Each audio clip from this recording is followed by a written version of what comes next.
जसले 25% दाबी गर्छ उसका लागि स्वाभाविक रूपमा एउटा नयाँ कुरा म तपाईलाई सुनाउन चाहन्छु। अब माओवादी केन्द्रको हालत के छ भन्दाखेरि उसले आफ्नो राष्ट्रिय चुनावी घोषणा पत्र पनि सार्वजनिक गर्ने हैसियत नै गुमाइसकेको छ र उसको घोषणा पत्र के हो भनेर भन्दाखेरि नेपाली कांग्रेसको छाता मुनि चुनाव लड्ने भएपछि कांग्रेसकै घोषणा पत्र माओवादीको घोषणा पत्र बन्न पुगेको छ। त्यस अर्थमा माओवादीहरु अब के होइन माओवादी कांग्रेसको सहयोगी बन्न पुगेको छ। शेरबहादुर देउबाको छत्र छायामा हुर्किने एउटा जमातका रूपमा माओवादी केन्द्र रूपान्तरित भएको छ भन्ने कुरा यो स्थानीय तहको निर्वाचनले पुष्टि गरेको छ भन्ने कुरा म तपाईहरुका बीचमा राख्न चाहन्छु। त्यस अर्थमा हिजो नेकपा भित्रको अन्तरसंघर्षमा जे जस्ता कुराहरू गरिए कति मिथ्या रहेछन् भन्ने कुरा उम्मेदवारी दर्ताले नै पुष्टि गरेको छ। त्यस अर्थमा अब हाम्रो विजय यात्रालाई कसैले रोक्न सक्दैन भन्ने कुरा पुष्टि भएको छ भन्ने कुरा म तपाईहरुका बीचमा राख्न चाहन्छु। हिजो उम्मेदवारी दर्ताका क्रममा देशभरिका समाचारहरू सुन्दाखेरि हाम्रा साथीहरू बडा उत्साहका साथ उम्मेदवारी दर्ता गर्नका लागि प्रस्तुत हुनुभयो भने गठबन्धनमा रहेकाहरू भागभण्डामै अलमलिएर अत्यन्त मलिन अनुहारका साथ, निराशाका साथ, कुण्ठाका साथ मनोनयनको प्रक्रियामा सामेल भएका दृश्यहरू हामीले देख्न पाइरहेका छौं। जसले सुरुमै उम्मेदवारी दर्ता गर्दाखेरि निराशाको भाव बोकेर उम्मेदवारी दर्ता गर्न प्रस्तुत हुन्छ त्यसले जनताको विश्वास जितेर राष्ट्रको समृद्धि र विकासको नेतृत्व गर्न सक्छ। कसले कल्पना गर्न सक्छ, कसले विश्वास गर्न सक्छ? जसमा निराशा छ त्यसले देश बनाउन सक्दैन, जसमा आशा छ भविष्यप्रतिको विश्वास छ त्यसले नै देश बनाउँछ भन्ने कुरालाई हामी सबैले बुझ्नु जरुरी छ भन्ने कुरा म तपाईहरुका बीचमा राख्न चाहन्छु। र वास्तवमा भन्नुहुन्छ भने यति बेला हामी नेपालको राष्ट्रिय राजनीतिभित्र एउटा भीषण वर्ग संघर्षको मोर्चाबाट गुज्रिरहेका छौं। आज नेपालको राजनीति दुईटा ध्रुवमा विभाजित छ। एउटा समाजवाद तर्फको यात्राको नेतृत्व गर्ने नेकपा एमाले, अर्को पुँजीवाद तर्फको यात्राको नेतृत्व गर्ने दक्षिणपन्थीको नेताका रूपमा नेपाली कांग्रेसको नेतृत्वमा सामेल भएका समूहहरू, दुईटा समूहका बीचमा आज नेपालको राजनीतिको ध्रुवीकरण हुँदैछ र जनताका पक्षमा स्वाभाविक रूपमा जसले विकास र समृद्धिको, स्वाधीनता र समानताको र मुलुकको दीर्घकालीन हितको नेतृत्व गर्न सक्छ त्यसले नै जनताको विश्वास आर्जन गर्न सक्छ भन्ने सत्यलाई हामीले जनताका बीचमा लिएर जानु जरुरी छ भन्ने कुरा म तपाईहरुका बीचमा राख्न चाहन्छु। यति बेला हामीले हाम्रो विजयको कुराकानी गरिरहँदा कतिपय मान्छेहरूले भन्ने गर्छन् होइन नेपालको कम्युनिस्ट आन्दोलनभित्र नेकपा भित्र विभाजन भएर तीनवटा समूहहरू बनेका छन्। नेकपा एमाले भित्रै विभाजन भएको छ। अब नेकपा एमाले कसरी पहिलो हुन सक्छ भन्ने अर्थमा टिप्पणी गर्ने गरेका छन्। म तपाईहरुका बीचमा भन्न चाहन्छु हो नेकपा भित्रको अन्तरसंघर्षको परिणाम सकारात्मक हुन सकेन। हामीले जुन उद्देश्यका साथ दुईवटा ठूला पार्टीहरूलाई मिलाएर नेकपा गठन गरेका थियौं त्यो ऐतिहासिक एउटा अभिवारा हामीले जुन पूरा गर्ने संकल्प गरेका थियौं, त्यो अठोट गरेका थियौं, त्यसमा हामी सफल हुन सकेनौं। कसका कारणले? हिजो हामीमाथि जे प्रकारका आरोपहरू लगाइए ती आरोपका पक्षमा पुष्कल दाहाल प्रचण्ड र माधव नेपाल उभिन सकेनन्। म तपाईलाई भन्न चाहन्छु हिजो नेकपामा हामी रहँदाखेरि भनियो कमरेड केपी ओली र उहाँका साथमा रहेकाहरू नेकपाको निरन्तरताका पक्षमा छैनन्, एकताका पक्षमा छैनन्, उनीहरू नेकपालाई विभाजित गर्न चाहन्छन् भन्ने प्रकारको प्रचार गर्ने खालको काम भयो। फाल्गुन 23 पछाडि ऋषि कटेलको मुद्दामा जब पूर्व पार्टीहरू पुनर्स्थापित भए त्यस पछाडि हतार हतारमा पुष्कल दाहाल प्रचण्डले माओवादी केन्द्रलाई बिउताउने खालको काम गरे। तपाईहरु सबैलाई थाहा छ माधव नेपाल समूहलाई हामीले नेकपा एमाले भित्र रहनका लागि अनुरोध गर्यौं। 10 बुँदे समझदारीको प्रस्ताव पनि हामीले अगाडि बढायौं।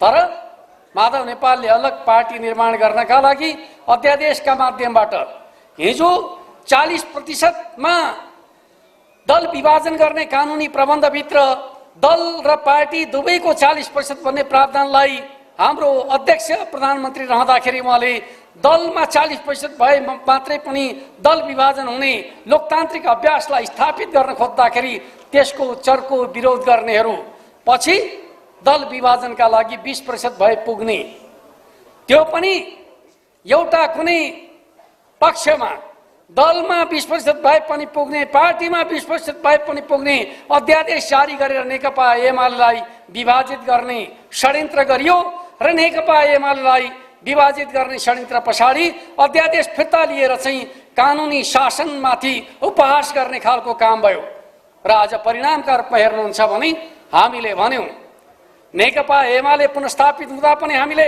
कानुनी रूपमा नेकपा एमाले पुनर्स्थापित भएको छ, तर राजनीतिक रूपमा नेकपा एमाले नेकपाको निरन्तरता हो भनेर भन्यौं। आज नेकपा एमालेसँग एमालेका नेता कार्यकर्ताहरू पनि एमालेको साथमा हुनुहुन्छ, माओवादीका नेता कार्यकर्ताहरू पनि नेकपाको निरन्तरताका रूपमा एमालेको साथमा हुनुहुन्छ। तर प्रचण्डसँग हेर्नुभयो भने पूर्व माओवादी मात्रै प्रचण्डसँग हुनुहुन्छ, त्यो पनि सबै होइन, एउटा हिस्साको नेता मात्रै पुष्पकमल दाहाल प्रचण्ड बन्नु भएको छ। नेकपाको विरासतको नेतृत्व गर्ने हैसियत अब प्रचण्डसँग रहेन भन्ने कुरा प्रचण्डले पुनर्स्थापित गरेको पार्टीबाट पुष्टि भएको छ। माधव नेपालको कुराकानी गर्नुहुन्छ भने पूर्व एमालेको एउटा सानो झुण्ड लिएर माधव नेपालले पार्टी गठन गर्ने प्रयास गर्नुभएको छ। हामीले त्यो पार्टीले कानुनी वैधता प्राप्त गर्न सक्दैन भनेर अदालतमा चुनौती दिने खालको काम गरेका छौं र त्यो अदालतको निर्णयलाई प्रभावित गर्नका लागि अनेक प्रकारका प्रपञ्चहरू गर्ने गरिएको छ। त्यसको मकसद के हो त भन्दाखेरि माधव नेपालको पार्टी न्यायिक परीक्षण हुने हो भने त्यसले वैधानिकता पाउन सक्दैन भन्ने कुरा प्रमाणितै छ भन्ने कुरा म तपाईहरुका बीचमा राख्न चाहन्छु। त्यस अर्थमा आज नेपालको कम्युनिस्ट आन्दोलनभित्र एकता र एकीकरणको कुनै पक्षले प्रतिनिधित्व गर्न सक्छ भने त्यो नेकपा एमालेले मात्रै गर्न सक्छ। कमरेड केपी ओलीको नेतृत्वमा रहेको पार्टीले मात्रै एकता र एकीकरणको मूल भावनाको नेतृत्व गर्न सक्छ। त्यो व्यवहारमा पुष्टि भएको छ। पुष्पकमल दाहाल प्रचण्ड र माधव नेपालहरू नेपालको कम्युनिस्ट आन्दोलनलाई विभाजित गरिकन बुर्जुवाहरूको हितका लागि सेवा गर्ने पात्रका रूपमा रूपान्तरित भएका छन् भन्ने कुरा व्यवहारले पुष्टि भएको छ भन्ने कुरालाई हामीले बुझ्नु जरुरी छ भन्ने कुरा म तपाईहरुका बीचमा राख्न चाहन्छु। अर्कोतिर नेकपाका कालमा जे जस्ता अभियोगहरू हामीमाथि लगाइयो ती सबै अभियोगहरू मिथ्या रहेछन् भन्ने कुरा उनीहरू स्वयं आफैले पुष्टि गर्दै गएका छन्। म तपाईहरुलाई भन्न चाहन्छु प्रतिनिधि सभा विघटन गर्ने कुरालाई प्रतिगमनको रूपमा संज्ञा दिने खालको काम भयो, तर पछि समयक्रममा जब स्थानीय तहको निर्वाचनको कुरा आयो तपाईहरु सबैले सुन्नुभयो पुष्पकमल दाहाल प्रचण्डले भन्न पुगे के भने त भन्दाखेरि वैशाखमा स्थानीय तहको चुनाव होइन, वैशाखमा प्रतिनिधि सभाको चुनाव गर्नुपर्छ भनेर सार्वजनिक रूपमा प्रस्ताव प्रस्तुत गर्ने काम गरे। यदि पुष्पकमल दाहाल प्रचण्डको प्रस्तावलाई मानेको भए प्रतिनिधि सभा विघटन गर्ने कुरा अनिवार्य हुन्थ्यो। प्रतिनिधि सभा विघटन त उनका लागि क्रान्तिकारी नै हुन्थ्यो। त्यही काम केपी ओलीले गर्दाखेरि प्रतिगमन भन्नेहरू आफैले फेरि अर्ली इलेक्सनका पक्षमा पैरवी गर्दाखेरि आखिर उनीहरूले भनेको भनाइ त गलत रहेछ भन्ने कुरा स्वयं पुष्पकमल दाहाल प्रचण्ड आफैले पुष्टि गरेका छन्। एउटा नेपालीमा प्रचलित भनाइ छ कागले आफ्नो नाम आफै काट्छ, प्रचण्डले त्यही गरेका छन्। अर्कोतिर म तपाईहरुलाई भन्न चाहन्छु नेपालको राजनीतिका सन्दर्भका बारेमा चर्चा गर्दाखेरि स्वाभाविक रूपमा नेकपाको कालमा एउटा विषय अत्यन्त चर्चाका साथ उठाउने गरियो। त्यो विषय के थियो त भन्दाखेरि एक व्यक्ति एक पदको कुरा। तपाईहरु सबैलाई थाहा हुनुपर्छ एक व्यक्ति एक पदको मकसद के थियो त भन्दाखेरि कमरेड केपी ओलीलाई प्रधानमन्त्री वा पार्टी अध्यक्ष मध्ये कुनै एक पदबाट राजीनामा दिनका लागि बाध्य पार्ने योजना अन्तर्गत एक व्यक्ति एक पदको कुरा गरियो। संसदीय राजनीतिमा प्रवेश गरिसकेपछि स्वाभाविक रूपमा पार्टी नेता नै संसदीय फाँटको जिम्मेवारीमा रहन्छ भन्ने कुरा युनिभर्सल कुरा हो। तर कथित एक व्यक्ति पदका नाममा कि त अध्यक्ष कि त प्रधानमन्त्री रोज भन्ने प्रकारको भाषामा बहस गर्ने कुरा गरियो। कतिपयलाई ठिकै त हो नि भन्ने कुरा लाग्या पनि थियो। तर आज म तपाईहरुलाई सुनाउन चाहन्छु आज पुष्पकमल दाहाल प्रचण्डले पुनर्गठित गरेको नेकपा माओवादीभित्र पार्टीको अध्यक्ष पनि पुष्पकमल दाहाल प्रचण्ड, संसदीय दलको नेता पनि पुष्पकमल दाहाल प्रचण्ड भनिसकेपछि हिजो उनले उठाएको एक व्यक्ति एक पदको नारा कति गलत रहेछ भन्ने कुरा उनी स्वयं आफैले पुष्टि गरेका छन्। अर्कोतिर एक व्यक्ति एक पदको कुरा गर्ने सबभन्दा चर्को स्वरमा बोल्ने को थियो भन्दाखेरि माधव कुमार नेपाल। तपाईहरु सबैलाई थाहा छ, नेकपाको अन्तर संघर्षका बेलामा माधव नेपालले बोल्ने भाषा भने यस्तै सीमित भाषा हुन्थ्यो। एउटा त एक व्यक्ति एक पदको कुरा, अर्को विधि पद्धति अनुशासन र आचरणको कुरा माधव नेपालका सबभन्दा प्रिय कुराहरू जस्ता लाग्थे। तपाईँ हामी सबैले सुन्दै आएका कुरा। तर आज के छ, माधव नेपालका सन्दर्भको कुरा गर्ने कुराकानी गर्ने हो भने एक व्यक्ति एक पद त माधव नेपालको पार्टीमा सबभन्दा पहिले लागू हुनु पर्थ्यो नि त, किनकि त्यहाँ पार्टी अध्यक्षका रूपमा माधव नेपाल रहने हो भने माधव नेपालकै हैसियतका झलनाथ खनाल पनि त्यही हुनुहुन्थ्यो। माधव नेपालले भन्न सक्नु पर्थ्यो म पार्टी अध्यक्ष भए तपाईँ दलको नेता भइदिनुस्, यही होइन? तर के त्यही भाष? के आज झलनाथ खनाल संसदीय दलको नेता बन्ने मौका प्राप्त गर्नुभएको छ? छैन। त्यस अर्थमा एक व्यक्ति एक पद भनेको नेकपालाई विभाजित गर्ने षड्यन्त्रका आधारमा ल्याइएको थियो, त्यो कुनै सैद्धान्तिक र संगठनात्मक कुरा थिएन। त्यस अर्थमा हामीले हिजो जे अभ्यास गर्न खोजेका थियौं ती कुनै गलत कुराहरू थिएनन् भन्ने कुरामा हामी सबै ढुक्क हुनुपर्छ र हामीले भन्न सक्नुपर्छ नेकपालाई षड्यन्त्रपूर्ण ढंगले विभाजित गर्ने काम गरियो र हामी आज पनि त्यो ऐतिहासिक एकताको महत्त्वलाई आत्मसात गर्दै भनिरहेका छौं। हामी नेकपाको निरन्तरताका पक्षमा छौं, एकता र एकीकरणका पक्षमा छौं। तर त्यो एकता र एकीकरण जसले पार्टीलाई विभाजित गरे, पार्टीले हासिल गरेको जनमतलाई खण्डित गरे र त्यो जनमतलाई लगेर जनताले हराएको शक्तिलाई स्थापित गर्ने शेरबहादुर देउबाका पाउमा चढाउने खालको काम गरे। अब तिनीहरूलाई किमार्थ माफी गर्न सकिने छैन र नेपालको कम्युनिस्ट आन्दोलनलाई एकता र एकीकरणको प्रक्रियामा अगाडि बढाउने सन्दर्भमा हाम्रो प्रयास हुनेछ। माधव नेपाल र पुष्पकमल दाहाल प्रचण्डले गरेको यो अपराधका लागि उनीहरूलाई दण्डित गर्ने, उनीहरू बाहेक अरू सबैलाई हामी स्वागत गर्न तयार छौं। नेकपा एमालेमा आउनुहोस्, बलियो कम्युनिस्ट पार्टी निर्माण गर्नका लागि। अब तपाईहरुको कुनै राजनीतिक भविष्य छैन। प्रचण्ड र माधव नेपालको नेतृत्वमा नेपालको कम्युनिस्ट आन्दोलनले सही बाटो समाउन सक्दैन। उनीहरू बाटो बिराएका नेताहरू एक प्रकारले भन्नुहुन्छ भने नेपालको दक्षिणपन्थी अवसरवादको प्रतिपात्रका रूपमा एक समयमा हामीले केशरजंग रायमाझीको नाम लिने गर्थ्यौं। आज फेरि अर्को एउटा केशरजंग रायमाझी जन्मिएको छ, त्यो पुष्पकमल दाहाल प्रचण्डका रूपमा, त्यो माधव कुमार नेपालका रूपमा भन्ने कुरालाई हामी सबैले बुझ्नु जरुरी छ भन्ने कुरा म तपाईहरुका बीचमा राख्न चाहन्छु। जहाँसम्म माधव नेपालको पुरानो परिचयको कुरा छ, विधि पद्धति अनुशासन र आचरणको कुरा म तपाईहरुलाई भन्न चाहन्छु। नेपालको संसदीय राजनीतिको इतिहासमा सबभन्दा धेरै विधि पद्धति उल्लङ्घन गर्ने नेता को भनेर सोध्यो भने इतिहासले भन्ने छ माधव नेपाल। हिजो माधव नेपाल के भन्थे भन्ने कुराको कुनै अर्थ छैन। माधव नेपालले के गरे भन्ने कुरा आजको यथार्थ हो। त्यस अर्थमा विधि र पद्धति उल्लङ्घन गर्ने रेकर्ड कसैको नाममा कायम भएको छ भने माधव नेपालका नाममा कायम भएको छ। जहाँसम्म आचरणको प्रश्न छ, माधव नेपालले सधैँभरि कार्यकर्ताका बीचमा भन्ने गरेको जाँड रक्सी खानेलाई म किमार्थ सहन्न भन्ने गर्नुहुन्थ्यो, तपाईँ हामी सबैले सुने हो। तर आज उहाँले छानी छानी मन्त्री बनाएका मान्छेहरूका लागि सबभन्दा प्रिय पदार्थ नै त्यही बन्या छ। त्यस अर्थमा हिजो के भनियो, आज के गरियो, हाम्रो पार्टीलाई कमजोर पार्नका लागि भन्ने कुरा सबै उदाङ्ग भएको छ। यो उदाङ्गको सत्यलाई कार्यकर्ताहरूका बीचमा लिएर जानुहोस् र भन्नुहोस्, अल्मलिएका तपाईहरू अब समाजवादी होइन, माओवादी होइन, यिनीहरू नक्कली हुन्। आउनुहोस्, कम्युनिस्ट आन्दोलनको मूलधार नेकपा एमालेमा आउनुहोस् भनेर आह्वान गर्नुपर्छ। र म त के ठान्छु भन्दाखेरि तपाईहरूले योजनाबद्ध ढङ्गले अगाडि बढ्नुभयो भने उम्मेदवार बनेकाहरूले पनि नेकपा एमालेका उम्मेदवारहरूलाई समर्थन गर्न बाध्य हुनेछन्। यो अभियानका साथ हामी जानु जरुरी छ भन्ने कुरा म तपाईहरुका बीचमा राख्न चाहन्छु। किनकि हार त निश्चितै छ उहाँहरुको। हार्नुभन्दा एउटा बलियो शक्तिका रूपमा नेकपा एमालेलाई जिताउने आफ्नो अभिभारा ठान्नुभयो भने भविष्य सुरक्षित हुन्छ।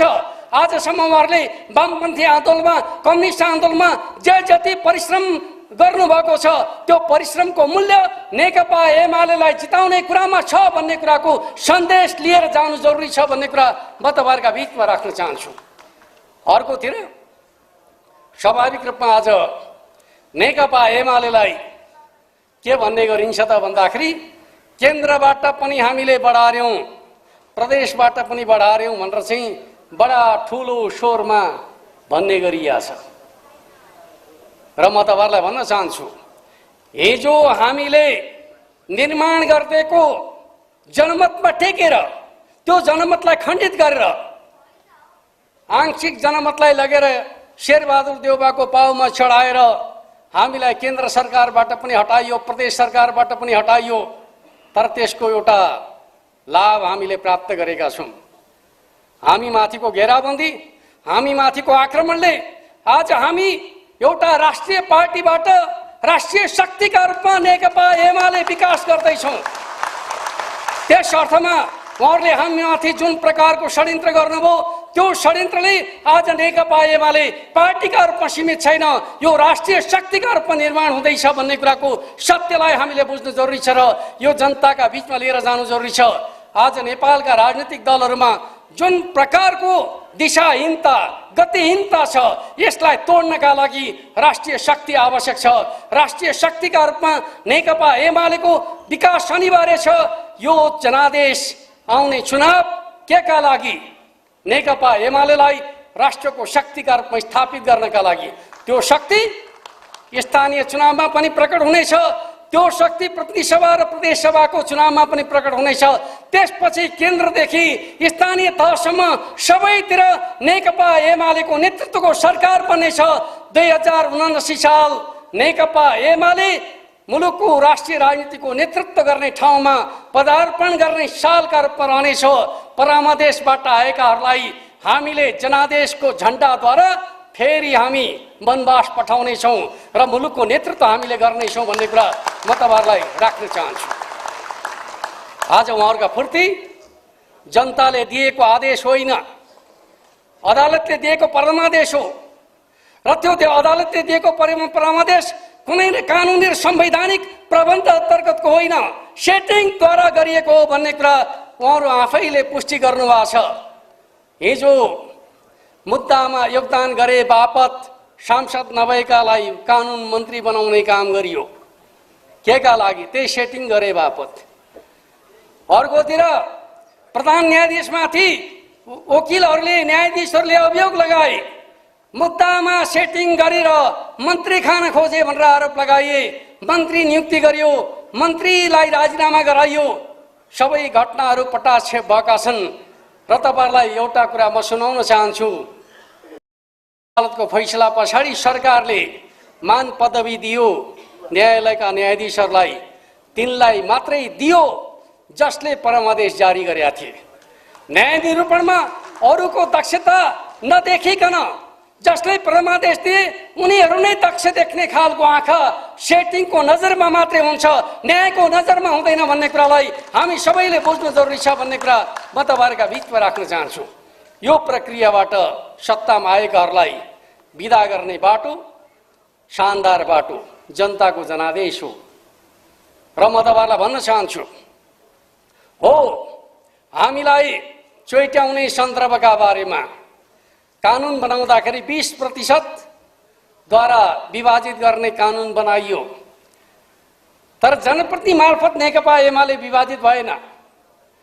सांसदको प्रयोगद्वारा नेकपा एमाले विभाजन भएको होइन, केन्द्रीय कमिटीका माध्यमबाट नेकपा एमालेलाई विभाजन गर्ने खालको काम भयो र त्यसको असर जब हामी तल स्थानीय तहका जनप्रतिनिधिका बीचमा पुग्यौं त्यो 10% मा झर्यो र आज त्यो 10% शनाखत गर्नेहरू मध्येका धेरै साथीहरू फर्किसके पार्टीमा। यो चुनावी अभियानमा अझ धेरै फर्किनु हुनेछ, फर्किने क्रम जारी छ र हामी जब राष्ट्रिय महाधिवेशनको तयारीमा जुट्यौं पार्टी सदस्यता नवीकरणको प्रक्रिया सुरु हुँदाखेरि त्यो संख्या 10% को संख्या झरेर 4% को हाराहारीमा सीमित भयो र चुनावका समयमा त्यो 4% झरेर 1-2% मा सीमित हुनेवाला छ र माधव नेपाल पक्षले हामीलाई पुर्याउने असर भनेको त्यो भन्दा धेरै हुनेवाला छैन। तर म तपाईहरुलाई बताउन चाहन्छु, माओवादी केन्द्रतर्फ विगतमा उनीहरूले हासिल गरेको जनमतका हिसाबले भन्नुहुन्छ भने हामीले रामबहादुर थापा बादलको नेतृत्वमा जति माओवादीलाई देशभरिबाट प्रवेश गराएका छौं, माओवादीको कम्तीमा पनि 20-25% को जनाधार त अहिले नै हामीले प्राप्त गरिसकेका छौं। त्यस अर्थमा नेकपा भित्रकै बहसको सन्दर्भका बारेमा कुराकानी गर्नुहुन्छ भने हामी नाफामा छौं। हिजो नेकपा एमाले एक्लै चुनाव लड्दाखेरि 40% स्थानमा विजय हासिल गरेर मुलुकको सबभन्दा ठूलो पार्टी बन्ने जुन हैसियत प्राप्त गरेको थियो, त्यो भन्दा बलियो हैसियत त हामीले नेकपा भित्रको अन्तर संघर्षका क्रममै प्राप्त गरिसकेका छौं। अब रह्यो अन्य पार्टीहरुबाट आउने कुरा, त्यो त नाफा नै नाफा। त्यसमाथि करिब 35-36 लाख नयाँ मतदाताहरू थपिएका छन्। नयाँ मतदाताहरूका बीचमा एउटा सर्वेक्षण गर्यौं हामीले र त्यो सर्वेक्षणको नतिजा के आयो त भन्दाखेरि नयाँ मतदातामा करिब 66%, 70% नयाँ मतदाताहरू नेकपा एमाले प्रति झुकाव राख्ने मतदाताका रूपमा प्रकट भएका छन्। र वास्तवमा भन्नुहुन्छ भने हाम्रो पार्टी अध्यक्षले राष्ट्र निर्माणका सन्दर्भमा जुन प्रकारका भिजनहरू प्रस्तुत गर्नुभएको छ, त्यसले सबभन्दा धेरै कसलाई छोएको छ भन्दाखेरि नयाँ मतदाताहरूलाई छोएको छ। आई लभ यू केपी बा भन्ने कुरा त्यसै प्रकट भएको भावना होइन, राष्ट्र निर्माणको भावनाका रूपमा हाम्रो अध्यक्षमाथिको सम्मानका रूपमा प्रकट भएको छ भन्ने कुरालाई हामीले बुझ्नु जरुरी छ भन्ने कुरा म तपाईहरुका बीचमा राख्न चाहन्छु। अर्कोतिर स्वाभाविक रूपमा नेपालको राजनीतिका सन्दर्भमा भन्ने हो भने जति धेरै राजनीतिक दलहरू त्यति धेरै राजनीतिक अस्थिरता हामीले भोगेको यथार्थ हो। जति धेरै राजनीतिक दलहरू त्यति धेरै नीतिगत विचलन हामीले भोगेको यथार्थ हो। जति धेरै राजनीतिक दलहरू त्यति धेरै वैदेशिक चलखेल हामीले भोगेको यथार्थ हो। त्यस अर्थमा अब दलदलमा फस्नु जरुरी छैन।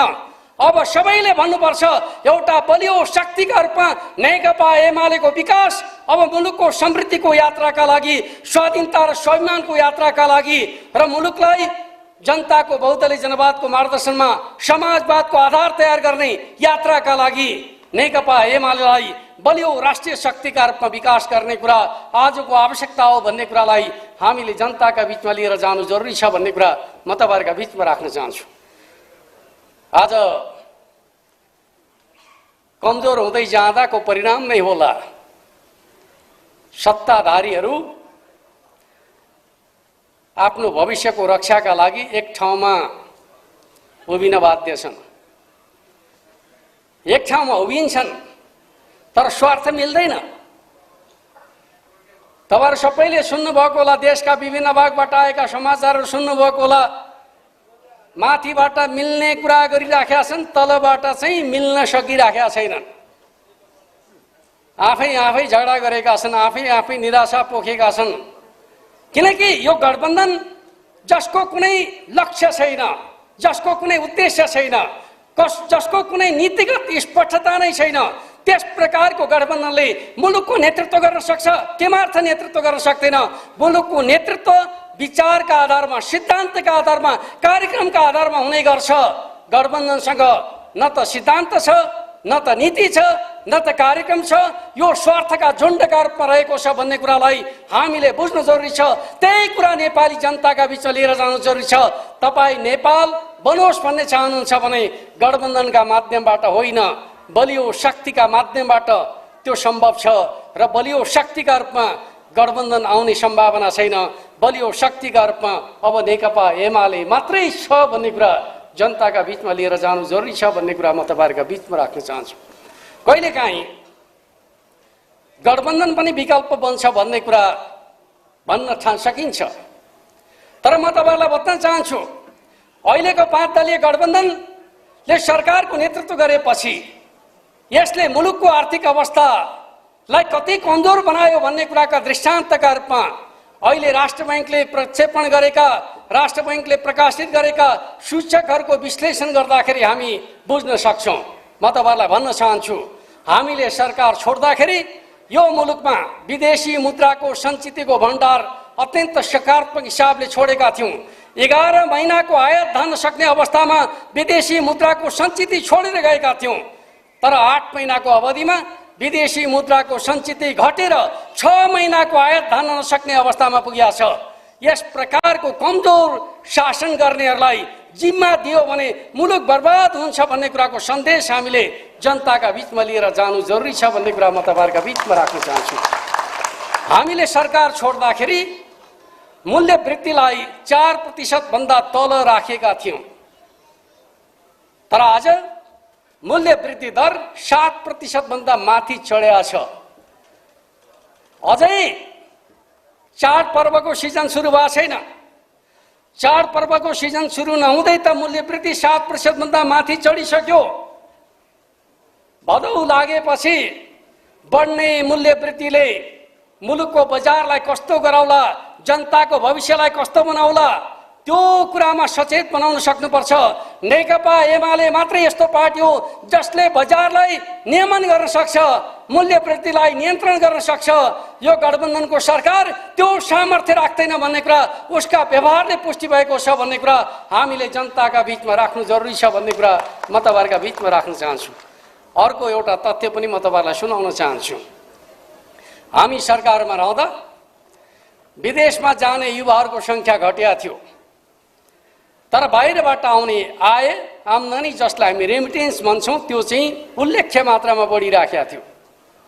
तर आज के छ, बाहिर जाने युवाहरूको संख्या बढै छ, तर बाहिरबाट आउने रेमिटेन्स घट्न थालेको छ। यस्तो किन हुने गर्छ? दुईटा कारणले मात्रै हुन सक्छ। एउटा त हाम्रा युवाहरूलाई फकाई फुलाई गरेर विदेशमा लाने काम भइराखेको छ र त्यहाँ गएर उनीहरूले आफूले चाहेको रोजगारी नपाएर अल्मलिएर बस्नु परेको होला। एउटा कारण त यही हुन सक्छ। अर्को कारण के हुन सक्छ? उनीहरूले गरेको कमाई बैंकिङ च्यानलबाट आउन छोडेको छ। हुन्डी कारोबारी मार्फत पैसा नेपाल भित्रिन थालेको छ। व्यापारीका हातमा डलर जान थालेको छ, जसका कारणले गर्दाखेरि यो सरकार वैधानिक ढंगले राज्य चलाउने सामर्थ्य राख्दैन। यो अवैधानिक अर्थतन्त्रको मतियार हो भन्ने कुरा यो रेमिटेन्सको घट्दो क्रमले पुष्टि गरिराखेको छ भन्ने कुरालाई म तपाईहरुका बीचमा राख्न चाहन्छु। अर्कोतिर म तपाईहरुलाई सुनाउन चाहन्छु, हामीले सरकार छोड्दाखेरि शोधनान्तर बचतको अवस्थामा मुलुकको अर्थतन्त्रलाई जिम्मा लगाएका थियौं। आज शोधनान्तर बचत घाटामा रूपान्तरित भएको छ र त्यो घाटा पनि चुलिदो क्रममा छ र अब यस्तो अवस्थामा मुलुक पुग्दैछ। कुनै बेला मुलुकले यही प्रकारको आर्थिक नीतिलाई अवलम्बन गर्ने हो भने नेपालले स्वाभाविक रूपमा बाहिरबाट सामान आयात गर्न नसक्ने अवस्थामा, विदेशी मुद्राको पेमेन्ट गर्न नसक्ने अवस्थामा नेपाल पुग्न सक्छ भन्ने खालको आशंका उत्पन्न भएको छ। कति फरक हुँदो रहेछ। राष्ट्रका बारेमा सही दिशामा नेतृत्व गर्ने पार्टी सरकारमा हुँदा र स्वार्थमा आधारित पार्टीहरू सरकारमा रहँदाखेरि कति फरक पर्दो रहेछ भन्ने कुरा 8 महिनाको अनुभवले देखाएको छ। त्यस अर्थमा म तपाईहरुलाई भन्न चाहन्छु, नेकपा एमालेको विकल्प होइन, नेकपा एमालेको राम्रो काम छेक्नका लागि बनेको गठबन्धन हो भन्ने कुरा हामीले नेपाली जनताका बीचमा यो चुनावका समयमा लिएर जानु जरुरी छ। यो गठबन्धन जति लामो समय रहन्छ नेपालीको दुर्भाग्य सुरु हुन्छ। आज त्यही दुर्भाग्यबाट हामी प्रताडित छौं। त्यस अर्थमा म तपाईहरुलाई भन्न चाहन्छु, अब जनादेशका माध्यमबाट यो गठबन्धनलाई विस्थापन गर्ने यात्रा वैशाख 30 गतेको चुनावबाट थालनी हुनेछ र त्यसपछि हामी प्रदेश सभा र प्रतिसभाको चुनावका माध्यमबाट उनीहरूलाई विदा गर्नेछौं। प्रदेश सरकारबाट सिंहदरबारबाट विदा गर्नेछौं र नेकपा एमालेको झण्डा हामी फहराउनेछौं भन्ने कुरा म तपाईहरुका बीचमा राख्न चाहन्छु। नेपालको राष्ट्रिय राजनीतिमा जनताका एजेन्डाका रूपमा भन्नुहुन्छ भने मूलतः 3वटा 4वटा एजेन्डाहरू हाम्रा एजेन्डाका रूपमा चर्चामा हुने गर्छन्। पहिलो एजेन्डा राष्ट्रिय स्वाधीनता र संविधानको एजेन्डा। जो नेपाली जनताका लागि सबभन्दा प्रिय एजेन्डाका रूपमा रहने गर्छ। हिजो हामीले स्थानीय चुनावमा पार्टीलाई पहिलो पार्टी बनाउँदाखेरि हामीले राष्ट्रिय स्वाधीनता र स्वाभिमानका पक्षमा खेलेको भूमिकाका माध्यमबाट हामीलाई जनताले साथ दिए। त्यति बेला हामीले नाकाबन्दीको सामना कसको नेतृत्वमा भन्दाखेरि केपी ओलीको नेतृत्वमा भन्ने अवसर प्राप्त गरेका थियौँ। जनताले त्यसलाई मन पराएका थिए, साथ दिएका थिए। आज हामीसँग त्योभन्दा अझ शक्तिशाली एजेन्डा छ। नेपालको गुमेको भूभागलाई समेटेर नयाँ नक्सा प्रकाशित गर्ने र त्यसलाई संविधानको अनुसूचीमा सर्वसम्मत रूपमा राखेर अब नेपालको नक्सालाई कहिले बदल्न नसक्ने आधार कसले तयार गर्यो? नेकपा एमाले भन्ने ठाउँमा हामी रहेका छौँ। त्यति मात्र होइन, नेपालको परराष्ट्र सम्बन्धमा एउटा नयाँ आयाम थप्ने खालको कामको नेतृत्व कसले गर्यो? नेकपा एमाले। हामीले छिमेकलाई प्राथमिकता दिने नीतिका आधारमा उत्तरी छिमेकी चीनसँग पनि ऐतिहासिक सम्झौता गर्ने खालको काम गर्यौं। दक्षिणी छिमेकी भारतसँग नसुल्झेका थुप्रै प्रश्नहरूलाई केपी ओलीको नेतृत्वको सरकार रहँदाका समयमा हामीले सुल्झाउने काम गर्यौं। कलकत्ता पोर्टको विकल्प हामीले त्यही समयमा प्राप्त गर्यौं। हामीले स्वाभाविक रूपमा पेट्रोलियम पदार्थको ढुवानीका लागि ट्याङ्कर मार्फत ढुवानी गर्दा महँगो हुने गर्थ्यो। पाइपलाइनका माध्यमबाट ढुवानी गर्ने प्रबन्ध गर्यौं र नेपालमा 18 घण्टाको लोड सेडिङ को समयमा हामीले भारतसँग विद्युत खरिद सम्झौता गरिकन नेपालमा लोड सेडिङ अन्त्यको आधार तयार गर्ने काम गर्यौं। नेपालका सीमावर्ती क्षेत्रमा हुने डुबानको समस्यालाई समाधान गर्नका लागि दुई देशका प्रतिनिधिहरूका बीचमा जोइन्ट कमिसन गठन गरिकन डुबानको समस्याको अध्ययन गरिकन त्यसको समाधानको प्रक्रिया अगाडि बढायौं। त्यति मात्र होइन, हामीले नेपाल भारत सम्बन्धका बीचमा रहेका पुराना सन्धि सम्झौताहरूको पुनरावलोकनका लागि 8 सदस्यीय विज्ञ समिति गठन गरिकन नयाँ प्रतिवेदन तयार गर्ने काम गरेका छौं र नेपाल भारत सम्बन्धको नयाँ दस्तावेज तयार गर्ने काम कसका पालामा भयो भन्दाखेरि नेकपा एमालेका पालामा भयो भन्ने आधार हामीले तयार गरेका छौं। त्यस अर्थमा म तपाईहरुका बीचमा भन्न चाहन्छु, नेपालको स्वाधीनता र स्वाभिमान राष्ट्रिय हितका पक्षमा सबभन्दा सबल शक्ति कुन हो भनेर भन्यो भने नेपाली जनताले भन्ने आधार तयार गरेका छौं। त्यो अरु कोही होइन, नेकपा एमाले। यो हो हाम्रो विजयको आधार। अर्कोतिर म तपाईहरुलाई भन्न चाहन्छु, हामीले नेपालको राजनीतिमा झण्डै 6 दशक अधिकारको लडाईँमा बितायौं। कहिले त राणा शासनका विरुद्धमा, कहिले त पञ्चायतका विरुद्धमा, कहिले त राजतन्त्रका विरुद्धमा। सधैँभरि हामी अधिकारको झण्डा बोकेर हिँड्यौं। त्यति बेला स्वाभाविक रूपमा निरङ्कुशताका विरुद्धको लडाई अपरिहार्य थियो। तर हामीले जब जनताको संघर्षद्वारा ऐतिहासिक संविधान सभाका माध्यमबाट जनअधिकारले लैस भएको संविधान जारी गरिसकेपछि अब हाम्रो यात्रा बदलिनु जरुरी थियो र त्यो यात्रा बदल्ने कुराको एउटा भिजनरी लिडरशिप कसले दियो? मुलुकलाई विकास र समृद्धिको यात्रामा अगाडि बढाउने एउटा सपना नेपाली जनताका बीचमा कसले जागृत गर्यो? पहिलो पटक प्रधानमन्त्री हुँदा हाम्रो पार्टी अध्यक्षले भन्ने गर्नुहुन्थ्यो, जनताका मुर्झाएका सपनाहरूलाई जागृत गरेर फर्किएको छौं। नेपाली जनतामा आशा जगाउने पार्टी नेकपा एमाले। त्यसपछि जब उहाँ दोस्रो पटक प्रधानमन्त्री हुनुभयो, त्यसपछि हिजो हामीलाई मजाकको विषय बनाउनेहरू, रेलको कुरा गर्दा मजाकको विषय कागजको रेल बनाउनेहरू आज आफैले रेल उद्घाटन गर्दैछन्। जनकपुरमा तपाईहरुले देख्नुभयो होला नि, हिजो रेलको कुरा गर्दाखेरि कागजको रेल बनाउँथे, आज आफै रेल उद्घाटन गरेको नाटक गर्दैछन्। कसको योजना? नेकपा एमालेको योजना। र म तपाईलाई भन्न चाहन्छु, रेललाई मजाक बनाउनेहरूले राष्ट्रको नेतृत्व गर्न सक्दैनन्। त्यो रेलको परियोजना समृद्धिको कति ठूलो योजना भन्ने कुराका सन्दर्भमा जब चिनिया राष्ट्रपति नेपाल आउनुहुन्छ, उहाँले भन्नुहुन्छ समृद्ध नेपाल, सुखी नेपाली, नेपाली जनताको राष्ट्रिय आकांक्षामा चीन सहयोग गर्न तयार छ। चिनिया रेलवेलाई हामी काठमाडौँ हुँदै लुम्बिनीसम्म विस्तार गर्न चाहन्छौँ, चिनिया राष्ट्रपति भन्नुहुन्छ। तर हाम्रा देशका हाम्रा विपक्षी नेताहरू कागजको रेल बनाएर रेल परियोजनाको विरोध गर्छन्। भारतीय प्रधानमन्त्री नरेन्द्र मोदी काठमाडौँ आउँदा भन्ने गर्नुहुन्छ, हाम्रो भारत नेपाली जनताको समृद्ध र विकासको योजनामा सहयोग गर्न तयार छ। हामी भारतीय रेललाई वीरगञ्ज हुँदै काठमाडौँ ल्याउन तयार छौं। नरेन्द्र मोदी भाषण गर्नुहुन्छ, हाम्रा मुलुकका प्रधानमन्त्री भइसकेकाहरू कागजको रेल बनाउनेहरूलाई उत्साहित गर्नुहुन्छ। त्यस्ता नेताहरूबाट देशको समृद्धिको अपेक्षा गर्न सकिन्छ? किमर्थ सकिँदैन? अर्कोतिर म तपाईहरुलाई भन्न चाहन्छु, हामीले देशको सोभरेन्टीका सन्दर्भका बारेमा एउटा नयाँ दृष्टिकोण नेपालको राजनीतिमा प्रस्तुत गर्ने काम गर्यौं। हाम्रो पार्टी अध्यक्ष केपी शर्मा ओलीको नेतृत्वमा हिजो स्वाधीनता भनेको माटोको रक्षा भनेर बुझ्ने गरिन्थ्यो, तर आज स्वाधीनताको परिभाषा हामीले बदलेका छौं। नेपालको सोभरेन्टीको अधिकार भनेको जमिन माथिको अधिकार त हुँदै हो, आकाशको अधिकार पनि हाम्रो अधिकार हो भनेर दाबी गर्ने प्रधानमन्त्रीका रूपमा नेपालको प्रधानमन्त्री को भनेर भन्दाखेरि केपी ओली, जसले गुमेको स्पेसको अधिकार फिर्ता ल्याएर न्यानो सेटेलाइट प्रक्षेपण गर्ने खालको कामको नेतृत्व गर्नुभयो। अब नेपालीहरूले भविष्यमा आफ्नै सेटेलाइट स्टेसन अन्तरिक्षमा राख्न सक्ने आधार हामीले तयार गरेका छौं। हाम्रो सोभरेन्टी अब जमिनमा मात्रै होइन, आकाशमा पुर्याएका छौं। त्यो गर्व हामीले गर्नुपर्छ, त्यो आधार हामीले तयार गरेका छौं। अर्कोतिर हामी भूपरिवेशित हौं भनेर पुराना शासकहरूले खुम्चेको सन्देश जनतालाई दिने गर्थे, तर कमरेड केपी ओली प्रधानमन्त्री भएपछि उहाँले भन्नुभयो समुद्र सबैको साझा हो।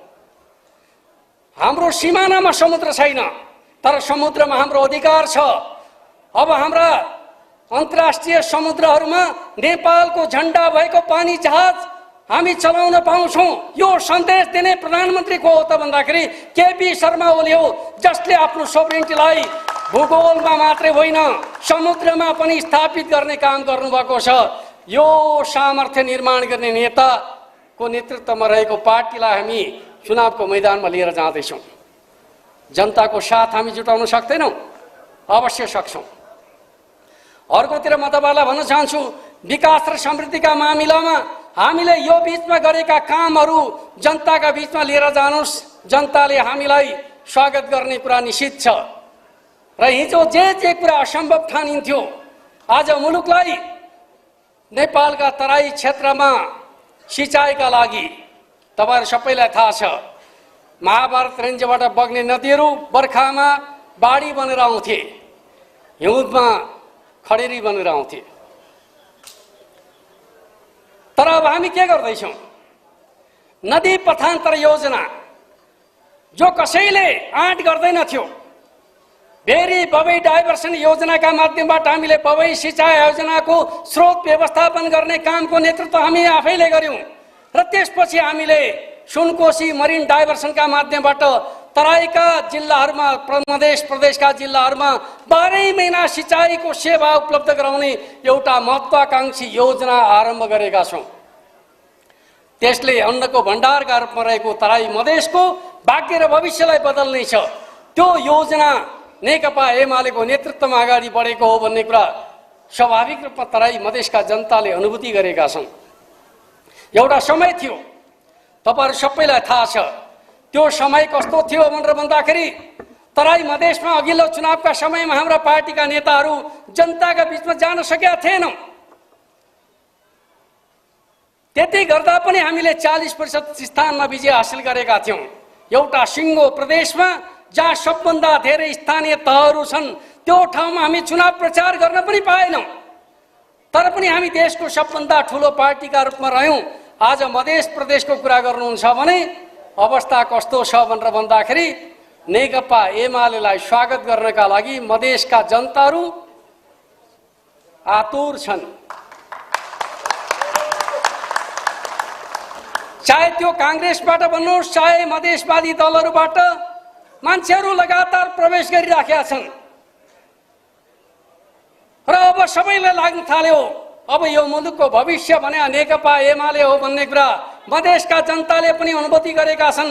त्यसको कारण के हो त भन्दाखेरि हामी सरकारमा रहँदाखेरि हुलाकी सडकको निर्माणमा हामीले लिएको अग्रसरता, जब केपी ओली प्रधानमन्त्री हुनुभयो नेपालको सबभन्दा ठूलो विकास परियोजनाका रूपमा हुलाकी सडकलाई उहाँले अगाडि सार्नुभयो। एउटै आर्थिक वर्षमा 13 अरब रुपियाँ छुट्याएर तराईका जनताको विश्वास जित्ने काम गर्नुभयो। तराईका 18 जिल्लाबाट सुरु भएको सघन शहरी विकास आयोजना तराईका सदरमुकामहरूको आधुनिकीकरणको योजना अन्तर्गत प्रत्येक सदरमुकाममा 50-50 करोड रुपियाँ छुट्याउने खालको योजना अगाडि बढाउनु भयो। आज तराईका सदरमुकामहरूको रूपरङ्ग फेरिएको छ। कसका कारणले भन्दाखेरि नेकपा एमालेका कारणले। आज तराई मधेसमा जुन प्रकारको एमाले प्रतिको आकर्षण पैदा भएको छ, भाषणले होइन, हामीले गरेका कामका कारणले। त्यस अर्थमा म तपाईहरुलाई भन्न चाहन्छु, आज हामीले जुन काम गरेका छौं त्यो कामको परिणाम अब चुनावका माध्यमबाट आउनेछ र हामीले यस्ता थुप्रै कामहरू, नेपालको सडक यातायातमा फास्ट ट्र्याकको अवधारणा, नेपालको सडक यातायातमा सुरुङ मार्गको अवधारणा, नयाँ नयाँ परिकल्पनाहरू हामीले अगाडि बढाएका छौं। नेपालका नदीहरूमा जल यातायातको परिकल्पना, जसलाई हामीले निजी क्षेत्रको सहकार्यमा सम्भव बनाएका छौं। त्यति मात्रै होइन, हवाई यातायातका क्षेत्रमा भन्नुहुन्छ भने आज नेपालको हवाई यातायात, आन्तरिक हवाई यातायातले क्रान्तिकारी छलाङ मारेको छ। अब नेपालको आकाशमा एक दिनमा 18-20 घण्टा जहाज उड्न सक्ने अवस्थामा, रात्रिकालीन उडान र अवतरण गर्न सक्ने अवस्थामा हामीले हवाई मैदानको स्तरोन्नति गर्ने काम गरेका छौं। पहिले त्यो थियो, जति बेलासम्म हामी सरकारमा पुगेका थिएनौं नेपालको हवाई यातायात 5 बजे पछाडि बन्द हुन्थ्यो। आज हेर्नुभयो भने 12-1 बजेसम्म आकाशमा आन्तरिक उडानहरू उडिरहेका हुन्छन् र अन्तर्राष्ट्रिय विमानस्थलको हालत के थियो त्यो चीजलाई हामीले सुधार गरेका छौं। अरु अन्तर्राष्ट्रिय स्तरका विमानस्थलहरू बनाउने काम गरियो। हाम्रै समयमा झण्डै हामीले त्यसलाई सम्पन्न गरेका थियौं। गौतम बुद्ध अन्तर्राष्ट्रिय विमानस्थल, भैरवा र पोखरा अन्तर्राष्ट्रिय विमानस्थल अब अन्तिम परीक्षणको अवस्थामा पुगेका छन्। त्यसैगरी जलविद्युतको विकासका सन्दर्भको कुराकानी गर्नुहुन्छ भने हामीले नेपालको जलविद्युत क्षमतालाई हाम्रो कार्यकालमा दोब्बर वृद्धि गर्न सफल भएका छौं। 1100 मेगावाटबाट झण्डै 2200 मेगावाटसम्म नेपालको जलविद्युत क्षमतालाई विस्तार गर्ने खालको कामको नेतृत्व कसले गर्यो भन्दाखेरि नेकपा एमाले पार्टीले गर्यो भन्ने कुरालाई हामी सबैले बुझ्नु जरुरी छ भन्ने कुरा म तपाईहरुका बीचमा राख्न चाहन्छु। सामाजिक सेवाका क्षेत्रमा हामीले असाधारण महत्त्वका काम गर्यौं। मनमोहन अधिकारीका पालामा सुरु भएको सामाजिक सुरक्षा भत्ता, जसलाई वृद्ध भत्ता भन्ने गरिन्छ, 100 रुपैयाँबाट सुरु भएको सामाजिक सुरक्षा भत्ता आज महिनाको 4000 पुगेको छ। यो पार्टी सबभन्दा पाका नागरिकहरूले मन पराउने प्रिय पार्टी, मनमोहनको पार्टी, सबभन्दा युवाहरूले मन पराउने पार्टी केपी बाको पार्टी। युवाहरू त छँदैछन्। स्वाभाविक रूपमा यो पार्टी मनमोहन अधिकारीदेखि केपी ओलीसम्म राज्य सञ्चालनका सन्दर्भमा हामीले हासिल गरेका नयाँ कीर्तिमानको जगमा यो पार्टी राष्ट्रिय शक्तिका रूपमा उदय हुँदैछ भन्ने कुराको सन्देश हामीले जनताका बीचमा लिएर जानु जरुरी छ भन्ने कुरा म तपाईहरुका बीचमा राख्न चाहन्छु। जहाँसम्म मुलुकको भाग्य र भविष्यको कुरा छ, हिँड्ने बाटो के? दुनियाँको क्रान्तिले कुन वर्गको नेतृत्वमा नयाँ राज्य व्यवस्था भन्ने कुराको निरूपण गर्ने गर्छ। युरोपेली क्रान्तिले पुँजीवादलाई स्थापित गर्यो, अक्टोबर समाजवादी क्रान्तिले समाजवादलाई स्थापित गर्यो, नयाँ जनवादी क्रान्तिले कम्युनिस्टहरूको प्रभुत्व स्थापित गर्यो। तर नेपालको 62-63 को राजनीतिक क्रान्तिले कुनै वर्गलाई स्थापित गरेका छैन। त्यसले एउटा रिजिमलाई बदल्यो, सामन्तवादलाई विदा गर्यो। तर कसको नेतृत्वमा अब समाज अगाडि बढ्छ भन्ने कुराको फैसला चुनावले गर्छ। त्यस अर्थमा चुनाव नेपालको राजनीतिको सबभन्दा ठूलो वर्ग सङ्घर्ष हो। हामी वर्ग सङ्घर्षमा सामेल हुँदैछौँ। नेपालको भाग्य र भविष्यको फैसला हामी चुनावका माध्यमबाट गर्दैछौँ। त्यस अर्थमा म तपाईहरुका बीचमा भन्न चाहन्छु, अब नेपालका प्रगतिशीलहरूको लागि एउटा उद्देश्य समाजवादतर्फको यात्रा, बुर्जुवाहरूको उद्देश्य पुँजीवादतर्फको यात्रा। समाजवादतर्फको यात्राको नेता को भन्दाखेरि नेकपा एमाले, पुँजीवादतर्फको यात्राको नेता को भन्दाखेरि शेरबहादुर देउवा। अब गठबन्धन गर्नेहरू कुन यात्रामा छन् स्पष्टै छ। प्रचण्ड र माधव नेपालको यात्रा पुँजीवादतर्फको यात्रा, कम्युनिस्टतर्फको यात्रा होइन, समाजवादतर्फको यात्रा होइन। समाजवाद चाहनेहरू पुष्पकमल दाहाल प्रचण्ड र माधव नेपालका पछि लाग्नुको अर्थ छैन। त्यो त पुँजीवादतर्फको यात्रा हो। समाजवादतर्फ हिँड्नेहरू आउनुहोस् नेकपा एमालेमा भनेर हामीले आह्वान गर्नु जरुरी छ भन्ने कुरा म तपाईहरुका बीचमा राख्न चाहन्छु। अब हामीले चुनावका माध्यमबाट भन्नुपर्छ, जसले देशलाई माया गर्छ, देशको स्वाधीनता र स्वाभिमानका पक्षमा आफूलाई खडा गर्न चाहन्छ, हिजो कुन पार्टीमा थियो भन्ने कुरालाई बिर्सिदिनुहोस्। आउनुहोस् नेकपा एमालेमा। देशलाई माया गर्नेहरूको पार्टी भनेको नेकपा एमाले हो। स्वाधीनता र स्वाभिमानलाई माथि उठाउन सक्ने पार्टी नेकपा एमाले हो। सबै देशभक्तहरूको साझा पार्टी एमाले हो भन्ने कुराको सन्देश हामी चुनावका माध्यमबाट दिन चाहन्छौँ। अर्कोतिर मुलुकको विकास र समृद्धिको चाहना राख्नेहरूका लागि अब यो मुलुकको विकास र समृद्धिको नेतृत्व अरू कसैले गर्न सक्दैन। र म तपाईहरुलाई भन्न चाहन्छु, कतिपयले भन्ने गर्छन् जसलाई 2/3 नजिक पुर्याएको थियो उसले त सरकार चलाउन सकेन, अहिले फेरि बहुमत दिएर के हुन्छ भन्ने खालको प्रश्न पनि गर्ने गरिया छ। तर म तपाईहरुलाई भन्न चाहन्छु, हामी सिङ्गापुरको कुराकानी गर्ने गर्छौँ, मलेसियाको कुराकानी गर्ने गर्छौँ। म सिङ्गापुरकै कुरा तपाईहरुलाई सुनाउन चाहन्छु। ली क्यान वी जसले सिङ्गापुर बनाए, सिङ्गापुरका निर्माता भनेर भन्ने गरिन्छ, उनले पनि यस्तै सङ्कट बेहोर्नु परेको थियो जस्तो सङ्कट केपी ओलीले पार्टीभित्र बेहोर्नु पर्यो। त्यसलाई सामना गरेपछि ली क्यान यूको नेतृत्वमा सिङ्गापुर समृद्ध बन्यो। तपाईहरुले सुन्नुभएको होला महाथिरको नाम, मलेसियाका प्रधानमन्त्रीको नाम। उनले पनि आफ्नो पार्टीभित्र यस्तै प्रकारको सङ्कट बेहोर्नु परेको थियो। उनकै पार्टीभित्रका मान्छेले विद्रोह गरेर चुनाव लडेर पराजित पनि गरेका थिए। तर त्यसका विरुद्ध नडगाइकन जब महाथिर उभिए, बुढा महाथिरले फेरि राष्ट्रको कमान सम्हालेपछि भयो के भन्दाखेरि मलेसिया बन्न सुरु गर्यो। आज झन्डै 5 लाख नेपाली युवाहरूलाई रोजगार दिने मुलुक बनेको छ मलेसिया।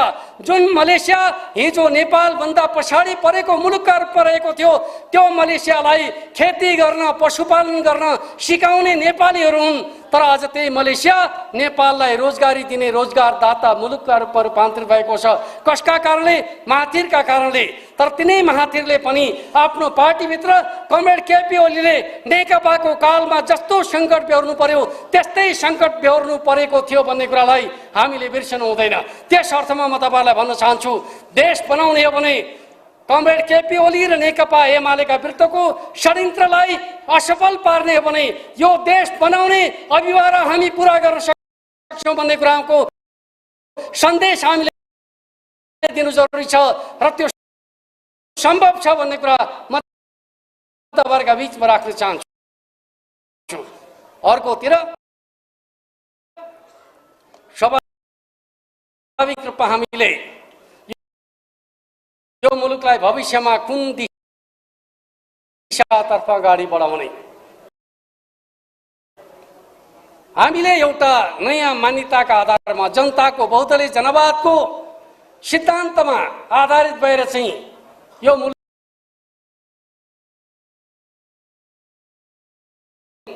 हतारोको नाममा हामी दुर्घटनामा यो मुलुकलाई पुर्याउन चाहदैनौँ।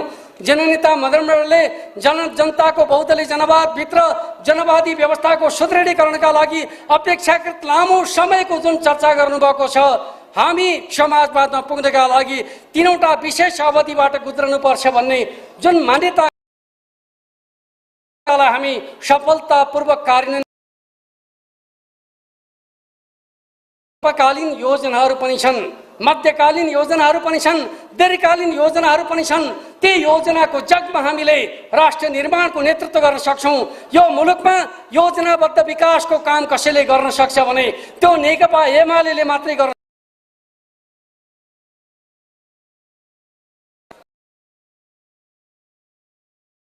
चुनावी घोषणा पत्र सार्वजनिक गरेका छौँ र हाम्रा 753वटै पालिकाहरूले आफ्नो पालिकामा चुनावी प्रतिबद्धता पत्र सार्वजनिक गरेका छन्। र म तपाईहरुलाई भन्न चाहन्छु, त्यसमा हामीले हाम्रो राष्ट्र निर्माणको एउटा स्पष्ट खाका प्रस्तुत गर्ने काम गरेका, कसरी सञ्चालन गर्छौं यो काम गरेका छौं। र म तपाईहरुका बीचमा राख्न चाहन्छु, तपाईहरुले भर्खरै हाम्रो चुनावी घोषणा पत्रको सार संक्षेपलाई प्रकाशित गर्ने जुन काम गर्नुभएको छ, यो कामका लागि म सम्पर्क समन्वय कमिटीलाई हृदयदेखि नै धन्यवाद दिन चाहन्छु। किनकि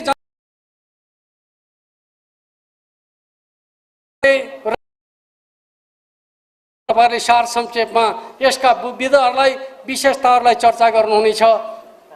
अर्कोतिर म तपाईहरुका बीचमा के भन्न चाहन्छु भने आज थुप्रै सम्पर्क मञ्चहरूले क्यालेन्डर प्रकाशित गरेर पार्टीका गतिविधिहरूलाई जनताका घर घरमा पुर्याउने योजना बनाउनु भएको छ।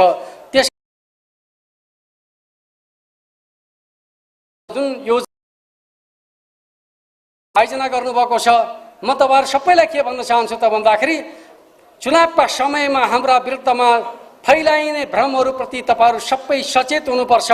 जुनसुकै प्रकारका भ्रमहरूलाई कसैसँग सोध्नु पर्दैन, दृढतापूर्वक प्रतिवाद गर्ने।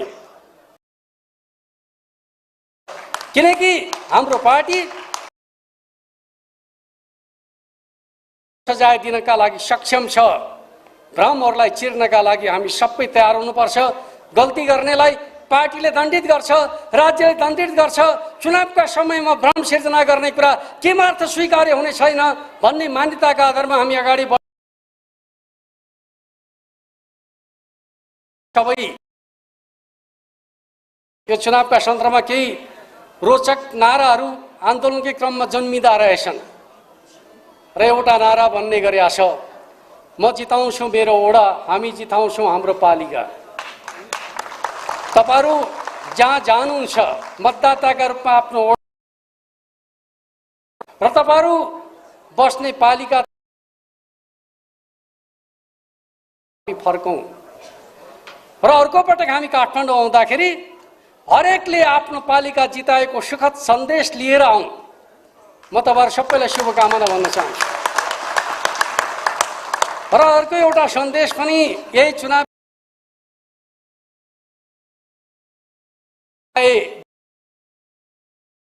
नपाए जिताएर देखाउँछु। कतिपय मनमा म योग्य थिएँ भन्ने कुरा लागेको होला। वास्तवमा चुनाव जित्नका लागि योग्यता मात्रैले हुँदैन, त्यसका आफ्ना विधि र कसैले टिकट पायो भने नपाउनेहरूले धैर्यता। त्यस अर्थमा राजनीति भनेको लामो यात्रा हो। धैर्यतामा बस्नेहरूले अवश्य सफलता पाउँछन्। मनमोहन अधिकारी सांसद हुनका लागि 70 वर्ष सङ्घर्षमा सामेल हुनुभयो, त्यसपछि एउटा सांसद बन्नुभयो। मनमोहन अधिकारीको धैर्य, मनमोहन अधिकारीले आफ्नो आन्दोलनमा जुन प्रकारको समर्पण देखाउनु भयो, त्यो समर्पणमा बसेका कारणले नेपालको कम्युनिस्ट आन्दोलनको पहिलो प्रधानमन्त्री बन्ने श्रेय प्राप्त गर्नुभयो। धैर्यता गुमाएको भए त्यो प्राप्त हुन सक्ने थिएन। त्यस अर्थमा धैर्यतामा कति थाहा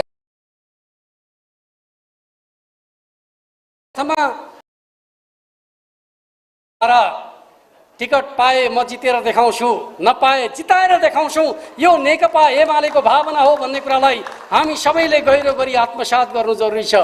अर्को एउटा नारा पनि प्रचारका क्रममा आएको छ, देशै एमाले म त एमाले। अब देश नै एमालेमय बन्यो, अब नेकपा एमाले, देश बनाउने पार्टी नेकपा एमाले। त्यस अर्थमा देशै एमाले, हामी एमाले, म त एमाले अब हरेक नागरिकले गुन्जाउनु पर्ने आवाज बनेको छ। त्यही भएर त हामीले हाम्रा दस्तावेजमा भनेका छौं, जहाँ एमाले अभियानमा जुट्ने छौं। म सबै कमरेडरलाई आफ्नो कार्यक्षेत्रमा पूर्ण सफलताको शुभकामना व्यक्त गर्दै यो महत्त्वपूर्ण कार्यक्रमको आयोजनाका लागि सम्पर्क समन्वय कमिटीलाई धन्यवाद भन्दै आफ्नो भनाइलाई यहाँ अन्त्य गर्न चाहन्छु। हस्त धन्यवाद। बालसलाम।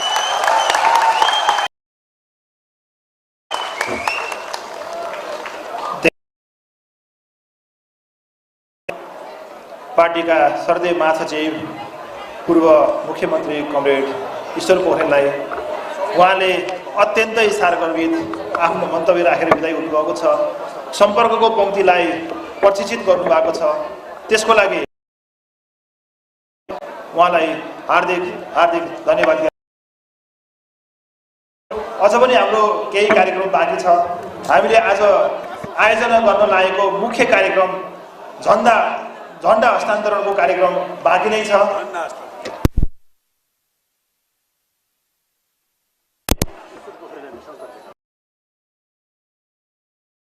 कमरेड शङ्कर पोखरेल आयो, त्यसको लागि म क्षमा प्रार्थी छु। महासचिव कमरेड शङ्कर पोखरेल, त्यसै गरी